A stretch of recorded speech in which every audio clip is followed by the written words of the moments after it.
Drama के इस part में हम ये देखते हैं कि बिखरे हुए घर को साफ करने के बाद यांशु जब बेड पर सोने के लिए जाती है तो उसे एकदम से याद आ जाता है कल रात जो हुआ था।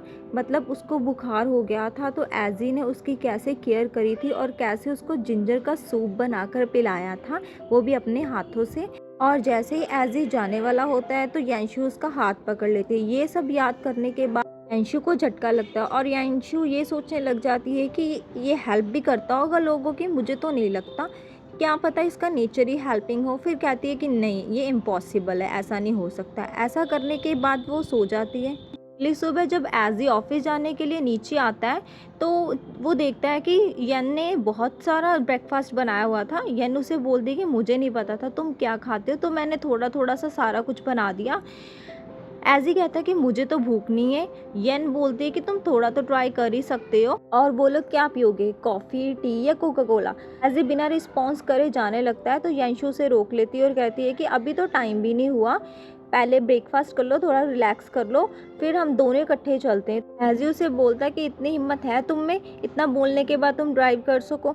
तो यांशु बोलते कि तुम ड्राइव कर लेना, मैं बैठ जाऊंगी, पर एजी उसे बोलता कि मैं तुम्हारा ड्राइवर नहीं हूँ। यांशु फिर बोलती कि मैं ही कर लेती हूँ ड्राइव तुम्हारी जगह, पर एजी को ये मंजूर नहीं होता। जाते हुए एजी उसे बोलता है कि मेरी 3 बातों पर जरा गौर करना, जब मैं बोल रहा हूँ तो मुझे कभी इंटरप्ट मत करना। सेकंड ये है कि तुम कभी आसपास मेरे मत भटकना और मेरी बॉडी को टच मत करना। और थर्ड ये है कि तुम मेरे घर में टेम्परेरी रह रही हो, परमानेंट नहीं हो, तुम इस घर से जाने वाली हो।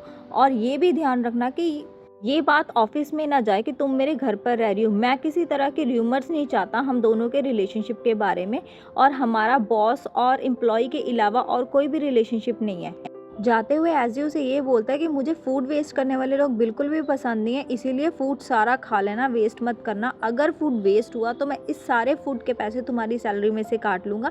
यांशु उसे रोकती है और बोलती है कि फूड खा लो, पर एजी नहीं सुनता। एजी के जाने के बाद यांशु अपने असली रूप में आ जाती है और बोलती है कि मैं सारा फूड अपने आप ख़त्म कर लूँगी, इसमें क्या है।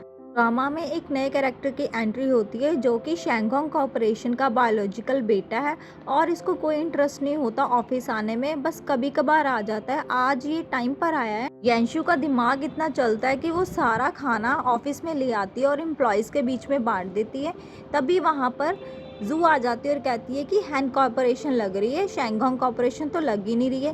देखकर ऐसा लगता है कि तुम बाकी एम्प्लॉयज़ को ब्राइब कर रही हो, पर येन बोलती है कि मुझे ज़रूरत नहीं है एम्प्लॉयज़ को ब्राइब करने की, और जो मैंने बोला था वो सैंपल्स तुमने दोबारा बनाए। तो जू बोलती है कि मेरे सैंपल्स में कोई प्रॉब्लम नहीं है, वो ठीक है, पर येन बोलती है कि तुम्हें ये करना ही पड़ेगा, ये मेरा ऑर्डर है। वो जब ऑफिस आता है तो सारे डिपार्टमेंट्स चेक करता है। जब वो डिज़ाइनिंग डिपार्टमेंट में जाता है तो यांशु सैंपल्स चेक कर रही थी, तो मैनेजर बोलता है कि ये सैंपल्स पास हो गए थे और प्रोडक्शन फैक्ट्री को भी बोला गया था इसकी प्रोडक्शन करने के लिए।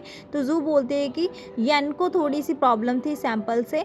तो मैनेजर के पूछने पर जू बोलती है कि इसकी कटिंग से लेके इसके मटेरियल तक प्रॉब्लम है, इसलिए मैंने टेम्परेरी इसकी प्रोडक्शन को रोक दिया है। ये सब सुनकर गू बोलता है कि ये तो डिज़ाइनर का काम है और तुम डिज़ाइनर तो लग नहीं रही हो। यांशु को डांटने लग जाता है। इससे जू बहुत खुश होती है क्योंकि गू जू की तरफ होता है। गू उसे बहुत सुनाता है। वो कहता है कि तुम में इतने ग्रजेस क्यों हैं किसी के काम को क्रिटिसाइज़ करने के लिए। यांशु ये सब खड़ी सुनती रहती है, पर यांशु को उसके सैंपल में पक्का ही डाउट होता है कि उसके सैंपल ठीक नहीं है। वो कहती है कि मुझे भी नॉलेज है इसके बारे में, ये मत सोचना कि मुझे नॉलेज नहीं है। फिर गू उसका विश्वास ही नहीं करता तो इसकी प्रोडक्शन फिर दोबारा से शुरू हो जाती है। जब गू जा रहा होता है तो यांशु से रोक लेती है और कहती है कि एक बार और चेक कर लो, मुझे उसमें प्रॉब्लम दिख रही है। तो गू से कहता है कि तुम मेरे डिसीजन पे कैसे ऐसे क्वेश्चंस कर सकती हो। वो वहाँ पर आ जाती है और कहती है कि इतनी डांट खाने के बाद भी तुम हंस रही हो, तुम में शर्म नाम की चीज़ नहीं है, मुझे तो एम्बैरस फील हो रहा है तुम्हारी शक्ल देखकर। पर यांशु से हंसकर कहती है कि तुम्हारा प्रोडक्ट मार्केट में जाएगा ना तो लोग हंसेंगे तुम पर, और मैं पॉपकॉर्न और कोक लेकर वहाँ पे खड़ी होंगी। एन उसको बातें सुना के चली जाती है और जू को बहुत गुस्सा आता है। इसके बाद ऑफिस में सारी सेल चेक करी जाती है। जो प्रोडक्ट जू ने बनाए थे, यांशु को लग रहा होता है कि उसके प्रोडक्ट की सेल नहीं बढ़ेगी, पर अनफॉर्चुनेटली उसके प्रोडक्ट्स की सेल बढ़ जाती है, जिससे कि यांशु बहुत ही अमेज हो जाती है। के लिए एज ही सारी टीम का थैंक यू करता है, और जब जा रहा होता है तो जू से रोककर ये बोलती है कि हम एक ट्रीट दे रहे हैं, आपको आना पड़ेगा। एज ही भी मान जाता है आने के लिए। जू जब यांशु की तरफ देखती है तो यांशु हिम्मत नहीं हारती, बल्कि वो उसको स्माइल देती है और कहती है कि मैं भी आऊँगी। इसी शाम सारे ट्रीट पर जाते हैं और बहुत खुश होते हैं सेल बढ़ने की खुशी में। यांशु भी बहुत खुश होकर खा रही होती है। वो सबको बोलती है कि यांशु ने बोला था अगर उसकी सेल बढ़ जाएगी तो वो सबको कोक और पॉपकॉर्न की पार्टी देगी। तो मैनेजर बोलती कि कोक और पॉपकॉर्न तो जंक फूड है, अगर उसने पार्टी देनी है तो वो और प्लेट्स मंगवा दे।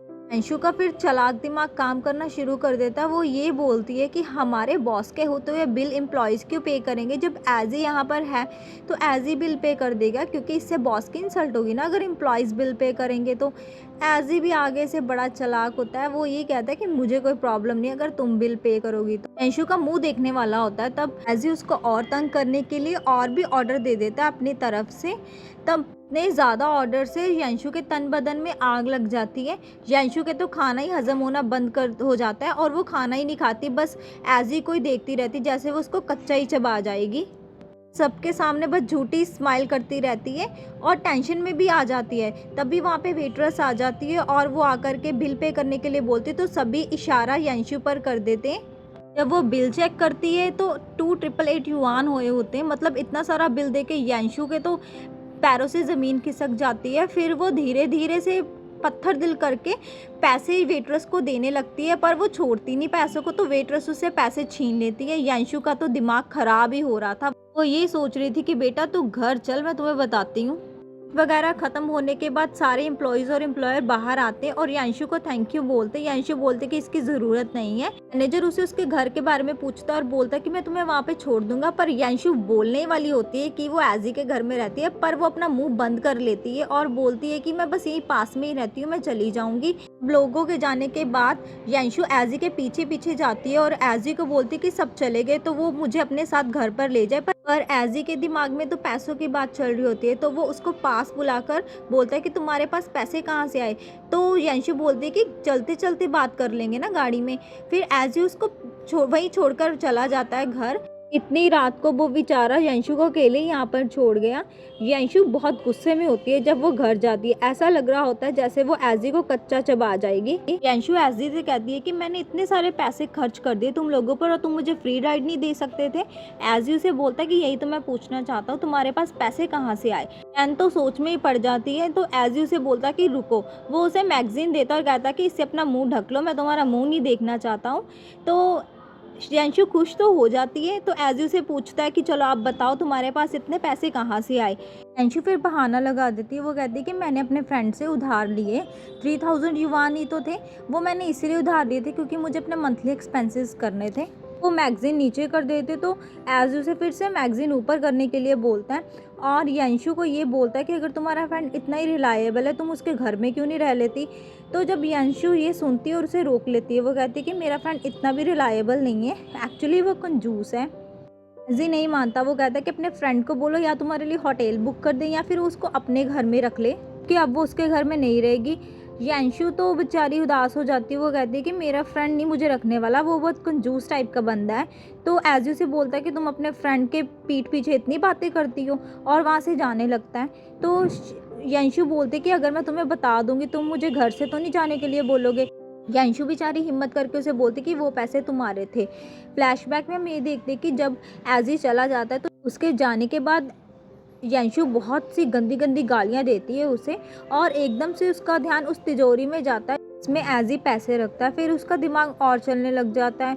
उसके दिमाग में आइडिया जाता है क्योंकि उसने देख लिया था कि एजी उस तिजोरी में पैसे रख रहा होता है, और जब उसने पैसे मांगे तो एजी ने इसी तिजोरी में से निकाल कर दिए थे और उसने बोला था कि तुम पैसों को भी स्टेरलाइज करते हो। फिर यांशु बेचारी हिम्मत के साथ उस तिजोरी के पास जाती है और धीरे से उस तिजोरी को खोलती है। उसमें बहुत सारे पैसे होते हैं। यांशु उन पैसों को देखकर बहुत खुश होती है, मतलब कि यांशु ने वही पैसे उठा लिए थे।